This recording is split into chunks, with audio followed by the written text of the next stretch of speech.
Esse caso aconteceu em 1997, na cidade de Concórdia, província de Entre Rios, na Argentina.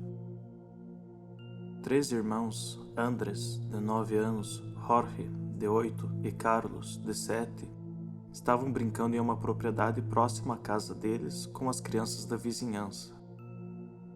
Carmen, a mãe dos três irmãos, estava por perto e pôde ouvir quando todas as crianças começaram a gritar de modo incomum. Ela correu até lá para ver o que estava acontecendo e viu um enorme objeto dourado com um diâmetro aproximado de 25 metros suspenso sobre o grupo de crianças. Carmen gritou para o seu marido, tomada pelo medo, mas nenhum dos dois poderia fazer nada. De repente, de acordo com os pais e três vizinhos que viram tudo, um raio de luz veio do OVNI, cobrindo os três irmãos e os levantando até o interior da nave. A mãe ficou histérica e o marido aterrorizado enquanto viam a nave levar os seus filhos embora, e aí sumindo de vista quase instantaneamente. Os pais imediatamente entraram em contato com a polícia, que passou a buscar as crianças por toda parte.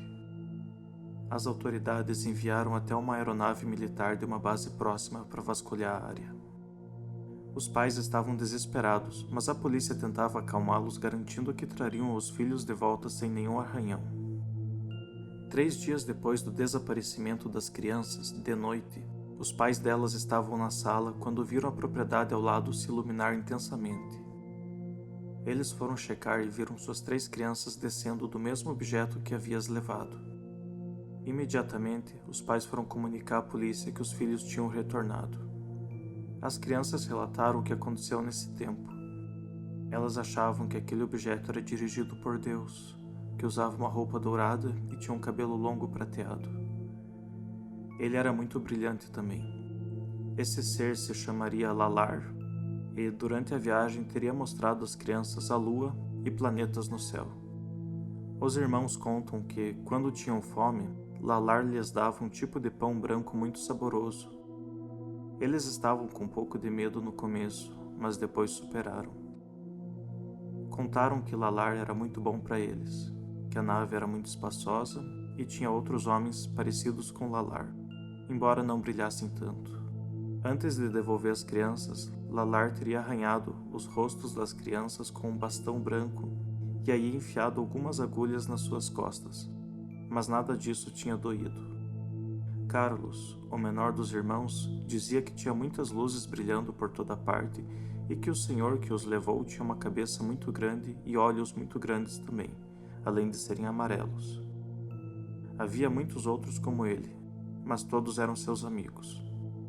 No dia seguinte ao retorno das crianças, a família delas, os moleiros, levaram elas para o médico, que teria confirmado que os garotos foram sujeitados a testes médicos, pois as marcas de agulhas eram claramente visíveis nas suas costas, sendo fotografadas pelas autoridades presentes. O porta-voz das autoridades aeronáuticas, que foi envolvido no caso, constatou que estavam checando tudo o que ocorreu e que os fatos seriam feitos públicos ao fim da investigação. Porém, nenhuma informação foi revelada e tudo permaneceu num limbo investigativo.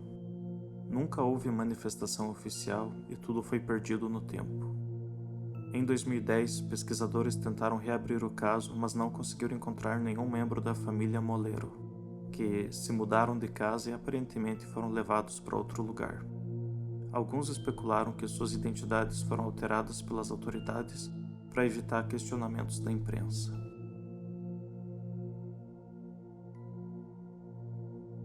Em 13 de outubro, em Puy-Verde, na França, um homem viajava pela estrada em sua moto, quando ela parou de funcionar e, de repente, uma luz apareceu sobre a estrada. Ao se aproximar da luz, viu um objeto ovoide luminoso com fumaça abaixo dele, mas ainda flutuando sobre a estrada. Então um homem, ou algo que era muito próximo de um homem, surgiu do nada e se aproximou da testemunha.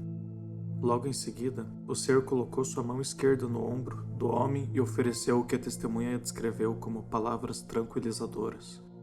O homem era magro e tinha cerca de 2 metros de altura, usando um uniforme que parecia ser feito de alumínio. Ele possuía um grande capacete com um tipo de tubo respiratório de mergulho no lado direito. Seu rosto era como o de um humano, mas como se tivesse coberto por uma meia de nylon, e também tinha olhos semicerrados. Na sua mão direita tinha alguma coisa que parecia uma pistola, apontada para o chão. O ser perguntou ao homem onde que ele estava indo, ao que o homem respondeu que estava indo para o trabalho. Então o ser disse que precisava voltar ao objeto e disse que não era para inspecioná-lo muito de perto. Então ele entrou por trás do objeto e aquela nave subiu verticalmente acompanhado de um som similar a um enxame de abelhas. Depois disso, moveu-se horizontalmente e foi embora em alta velocidade. Após isso, a moto voltou a funcionar e o homem pôde sair dali.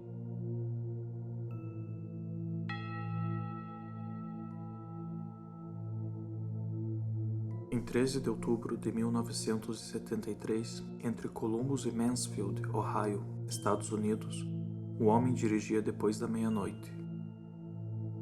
Enquanto dirigia, ele viu uma luz piscando à sua esquerda e então à sua direita, e daí mais para sua frente. A luz ganhou velocidade e desapareceu mais para frente do seu carro. Então ele perdeu a consciência enquanto dirigia a 110 km por hora, reganhando a consciência enquanto dirigia a 140 km por hora na mesma estrada. Ao chegar em sua casa em Cleveland, ele percebeu que havia um tipo de lapso temporal que ele não conseguia recordar, e que esse lapso contabilizava de 55 minutos até 1 hora e 25 minutos. O homem conta que após o ocorrido, uma série de experiências psíquicas perturbadoras aconteceram, mas ele não as detalha no relato. No inverno entre 1974 e 1975, ele decidiu ir a um psicólogo para tentar relembrar o que ocorrera nesse tempo que desapareceu de sua memória. Sob hipnose regressiva, a testemunha se viu saindo da estrada e se perguntando: por que eu estou fazendo isso? Se dirigindo por uma estrada estreita, costeada por árvores, vendo então 3 seres na estrada. Um deles tinha braços e pernas esticados, formando a silhueta de um X.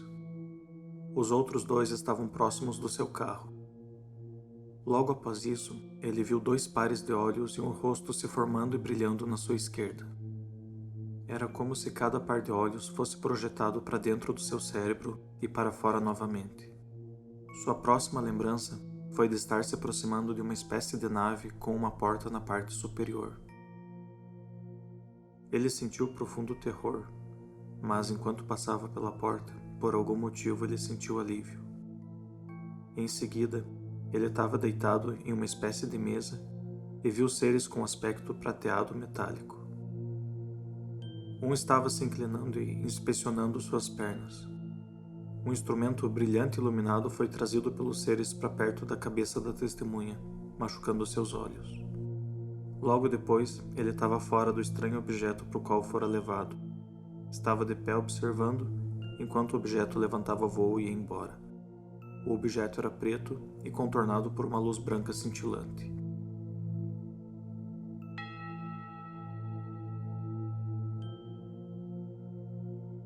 Em Barnaul, na região de Altai, na Sibéria russa, em 1985, à noite, Viktor Maisky tinha acabado de pescar caranguejos em um rio próximo e estava descansando em um banco da rua, admirando o céu. Então ele viu, do outro lado do rio, o que parecia ser uma grande estrela flutuante. Primeiramente ele pensou que fosse um satélite, mas aquele objeto se tornou uma esfera e desapareceu atrás de uma colina. Mais tarde naquela noite, ele estava em casa dormindo quando de repente acordou, abriu seus olhos e congelou em espanto.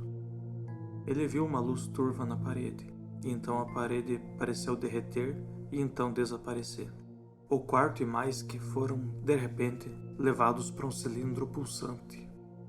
Ele logo percebeu que estava em um local diferente e ficou horrorizado ao ver diversas criaturas ao seu redor. As criaturas que ele viu eram baixas, com cabeças muito grandes e olhos enlongados e estáticos, que pareciam não ter fundo. A pele das criaturas era de um cinza escuro, com várias rugas e dobras, como a pele de um bebê elefante, diz no relato. mais que se encontrava dentro do que ele descreveu ser uma célula cúbica com uma tela que, por primeiro, mostrava uma estrela e então enormes estruturas na forma de cubos e esferas. Telepaticamente, as criaturas falaram para Maisk que elas estavam muito próximas da Terra e foram criadas pelo Criador do Espaço para gerar bilhões de partículas pensantes desencarnadas e capazes de evoluir no mundo intangível. Elas ainda adicionaram que o espaço sempre precisa de sua essência. Após isso, Victor aparentemente retornou para sua casa. Depois do incidente, Victor teria começado a perceber mudanças na sua psique, tendo recebido o dom da intuição e sentindo que estava sendo dirigido através da vida por forças invisíveis.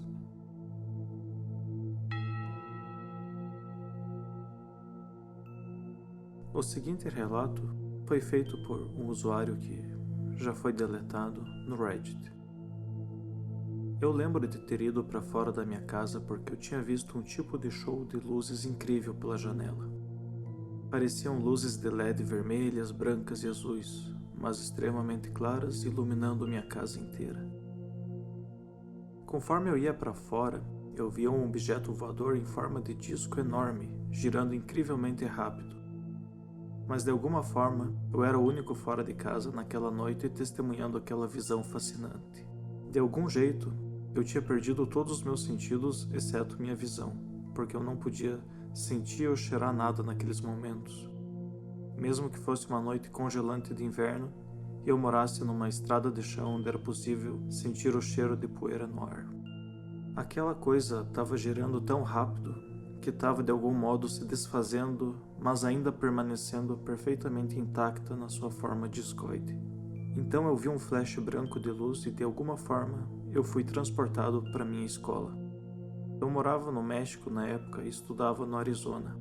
Então vocês conseguem imaginar que eu não fui até lá como um sonâmbulo, caminhando até a escola. E eu estava deitado em uma das mesas que estavam localizadas lá sob um enorme teto de metal. Eu não podia me mover e estava sem camisa, com muita dificuldade para respirar. Eu ainda não podia cheirar ou sentir nada. Perto das mesas estavam os campos de futebol e de futebol americano, e lá no meio do campo eu podia ver o objeto voador, que já tinha parado de girar, e estava de algum jeito aterrissado e sem fazer nenhum movimento ou emitir qualquer luz mais. Imediatamente depois disso, sem brincadeira, eu estava cercado por seres como aqueles que todo mundo reconhece como Greys. Eles eram tão altos e horríveis. Eu tentei gritar, mas nada saía. Eu estava paralisado de medo, mas consegui sentir meus gritos dentro do meu peito.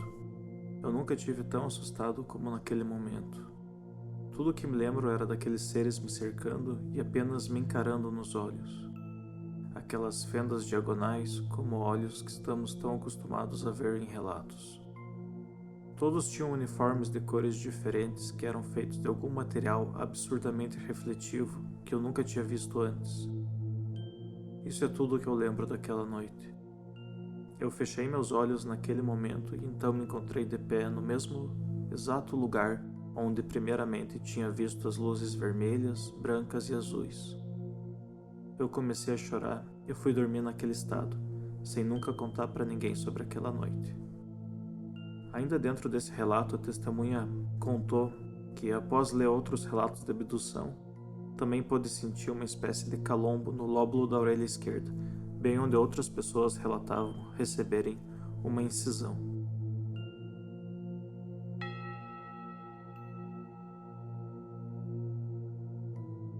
Algo interessante sobre esses relatos é que eles encontram um lugar comum no lapso temporal e no deslocamento espacial.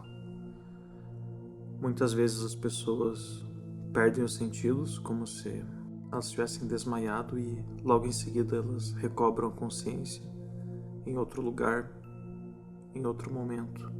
Esse é um fato associado às abduções alienígenas, falando aqui alienígena no sentido de estranho a nós, porque não sabemos se de fato essas criaturas são provenientes de outros planetas ou do espaço, mas também é comum a outros fenômenos antigos, como os relatos antigos de fadas e outros mais.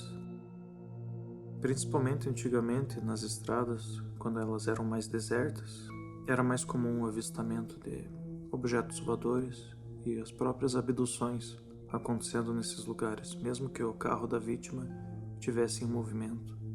Hoje em dia, com as estradas mais povoadas, tráfego maior de veículos, parece que não é mais um lugar tão propício para esse fenômeno.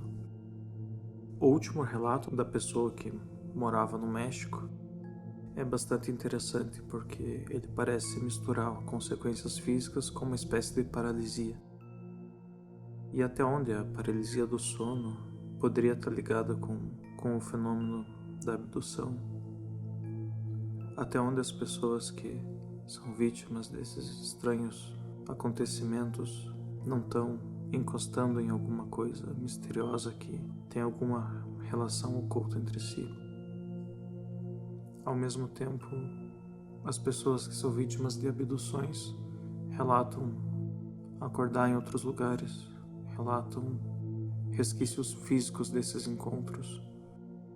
E essas são coisas que são de difícil entendimento. Muitos chegam a se questionar se, durante uma abdução, nessas visitas de dormitório, como são chamadas, quando essas entidades estão no quarto, se aquilo seria visível para outra pessoa que está ali, ou tudo se passaria em algum nível diferente. Na verdade, a gente não tem como afirmar uma coisa ou outra, mas o mistério desse fenômeno permanece e eu espero poder trazer aqui mais relatos, principalmente os relatos mais estranhos e improváveis que tocam nesse fenômeno misterioso do nosso contato com os outros.